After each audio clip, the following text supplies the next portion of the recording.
प्रवक्ता हैं। प्रियंका जी, स्वागत आपका। मैं आपसे जानना चाहता हूं, मुख्यमंत्री ने एक बेहद गंभीर आरोप लगाया है जिस मुद्दे पर हम बार ये डिबेट आयोजित कर रहे हैं। मैं आपसे जानना चाहता हूं कि वो विपक्ष को इस पूरे मामले में घेरने की कोशिश कर रहे हैं। आपकी पार्टी भी चूंकि लार्जेस्ट अपोजिशन है, और हीरो वाजपेयी जी ने भी ये बात कही कि सत्ता पाने के लिए अपोजिशन इस तरह का काम कर रहा है। उन्होंने SIR का उदाहरण दिया कि SIR का विरोध देश का विरोध है। देखिए, सबसे पहले तो मैं ये कहूंगी कि मुख्यमंत्री जो गंभीर आरोप लगा रहे हैं, मुझे तो लग रहा है कि वो भारतीय जनता पार्टी और अपनी सरकार पर ही लगा रहे हैं। क्योंकि भाषा को लेकर अगर कोई विवाद होता है तो सबसे पहले भारतीय जनता पार्टी करती है। जाति धर्म को लेकर अगर कोई विवाद होता है तो सबसे पहले भारतीय जनता पार्टी करती है। क्षेत्र को लेकर विवाद होता है तो सबसे पहले भारतीय जनता पार्टी करती है।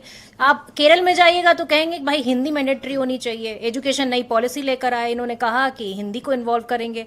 किसमें? इंजीनियरिंग की पढ़ाई में, मेडिकल की पढ़ाई में। पर वो तो खैर धरा का धरा रह गया। पर वास्तविकता ये है कि इन्हें भाषाओं में भी पूरी तरीके से एक दूसरे से नफरत फैलाने के कारण ढूंढने पड़ते हैं। अब एकता की बात करिए, कभी आपने सुना भारतीय जनता पार्टी के मुंह से कि कभी एकता और कभी जो है जो समानता है उसकी बात करते हुए? नहीं सुनेंगे आप। ये हमेशा से जो करते आ रहे हैं वो बांटने की राजनीति करते आ रहे हैं। आप मणिपुर एग्जाम्पल ले लीजिए। मणिपुर में इन्होंने क्या किया? बांटा और तमाशा देखा। 2 साल तक मणिपुर जलता रहा। तो आपने बांटने की राजनीति तो दिखा दी ना। अपनी सरकार के रहते, डबल इंजन की सरकार चला रहे थे वहां पर, तब आपने दिखा दी। अब मैं पूछती हूँ कि परिवारवाद पर क्या सवाल पूछते हैं आप? केंद्र की कैबिनेट जो है आपकी 17 से 20% परिवारवाद भरा हुआ है आपके। अब उत्तर प्रदेश की सरकार को ले लीजिए, आपके जो गठबंधन के साथी हैं वो परिवारवाद में, और आपकी जो विधायक है, अगर 10 से 20% विधायक देखा जाए तो परिवारवाद से आते हैं। उन्होंने कहा कि SIR का विरोध क्यों कर रहे हैं आप लोग? आप SIR का विरोध को वो देश के विरोध के साथ जोड़ रहे हैं। देखिए, वास्तविक और मुझे तो लगता है कि आप लोग किस मुद्दे को उठाएं उसकी NOC भी वो देंगे।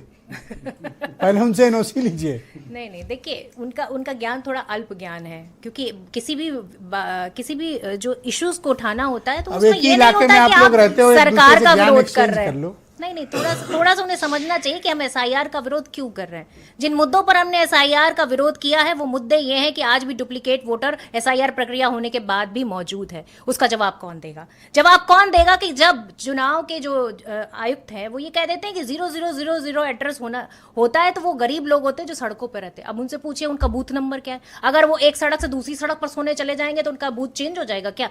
ये जवाब कौन देगा? अब चुनाव आयुक्त क्या कहते हैं कि भाई देखिए, महिलाओं के जो है हम CCTV फुटेज नहीं दे सकते क्योंकि महिलाओं की वीडियोस वायरल हो जाएंगी। वो बहन बेटियां। तो ये मीर जाफर कौन है?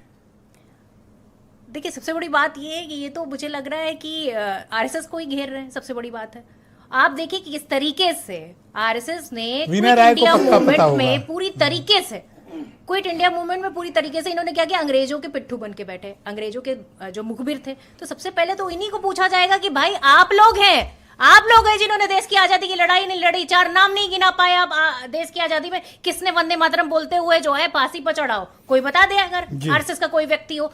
आप बताइए कि आप मुस्लिम लीग के साथ सरकार चलाएंगे, फजलुल हक के साथ सरकार चलाएंगे और फिर देशभक्ति राष्ट्रभक्ति इस देश को पढ़ाएंगे? लग रहा है स्पीच सुन लिए। बहुत शुक्रिया मैडम। नहीं, बिल्कुल सही बोला उन्होंने जी। और सवाल का जवाब दे दे आज बैठे भारतीय जनता पार्टी के लोग और RSS के लोग। आज अगर इस डिबेट में कोई वो जवाब दे देते हैं तो मैं कहती हूँ कि बहुत धन्यवाद। राष्ट्रवाद आपका खोखला है। आप खोखला और झूठा राष्ट्रवाद लेकर चलते हैं। पहला राउंड है। अभी सिर्फ एक सवाल, मेरा सिर्फ एक सवाल करना नहीं है। थैंक यू मैडम, धन्यवाद मैडम, थैंक यू विरोध करना नहीं है मैडम, थैंक यू मैडम, धन्यवाद, रामपुर का केस क्यों बहुत धन्यवाद। आज वरिष्ठ पत्रकार विनय